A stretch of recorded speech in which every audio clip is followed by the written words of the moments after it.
কোন গুনাহে আল্লাহ বান্দার দিক থেকে মুখ ফিরিয়ে নেন। এই বিষয়ে প্রসিদ্ধ একটা হাদিস আছে, নবী সাল্লাল্লাহু আলাইহি ওয়াসাল্লাম বলেছেন, 3 ব্যক্তি এমন আছেন যাদের সাথে কিয়ামতের দিন আল্লাহ কথা বলবেন না, তাদেরকে আল্লাহ তাআলা পবিত্র করবেন না। এই মানুষগুলো যাদের থেকে আল্লাহ তাআলা মুখ ফিরিয়ে নেবেন, তাদের সাথে আল্লাহ কথা বলবেন না, তাদেরকে আল্লাহ পবিত্র করবেন না। সেই মানুষগুলোর মধ্যে একজন হলেন ওই পুরুষ, যে পুরুষ টাকনুর নিচে পোশাক পরে। পোশাক পরে বলতে যে পোশাক উপরের দিক থেকে যায় সেটা টাকনুর নিচে পরে, প্যান্ট, পাজামা, চাদর, লুঙ্গি, জুব্বা, জামা, এগুলো। মুজা যেটা থাকেই নিচে, নিচ দিক থেকে পরা হয়, ওইটার কথা ভিন্ন।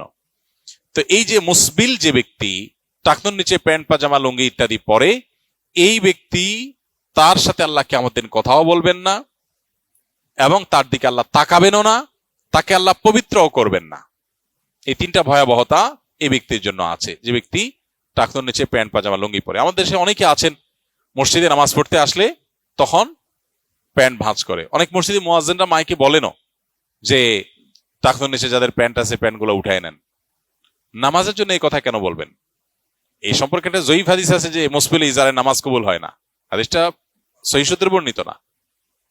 বিশুদ্ধ হাদিসগুলো সবগুলো হলো কমন এবং জেনারেল, সব সময়ের জন্য এটা প্রযোজ্য যে পুরুষ মানুষ টাকনুর নিচে পোশাক পরবে না। এখন বৈজ্ঞানিক গবেষণা বলছে যে এটা পুরুষের জন্য ক্ষতিকর। যাই হোক, সেটা গবেষণা কি প্রমাণ হয়েছে এটা বড় কথা না, বড় কথা হলো নবী সাল্লাল্লাহু আলাইহি ওয়াসাল্লাম নিষেধ করেছেন, বাস শেষ।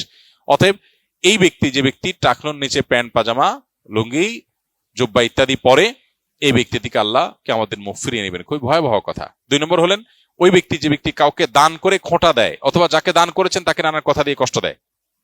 দান করেছেন, আল্লাহর কাছে আশা করবেন এর বিনিময়, যাকে দান করেছেন তার সাথে আপনার কোনো আলাপ থাকবে না। দান করে খোঁটা দিলেন, কষ্ট দিলেন, খোঁচা মেরে কথা বললেন, এগুলো বললে আপনি আল্লাহ তাআলার দৃষ্টি থেকে সরে যাবেন কিয়ামতের ময়দানে। নাম্বার 3, ওই ব্যবসায়ী, যেই ব্যবসায়ী তার পণ্য বিক্রি করতে গিয়ে মিথ্যা শপথ করে। এখন তো ঘরে ঘরে, ভাই আল্লাহর কিরা, এটা কিনা পড়ছে এত, ভাই কিনতেও পারে না এত টাকা দিয়া, ডাহা মিথ্যা কথা।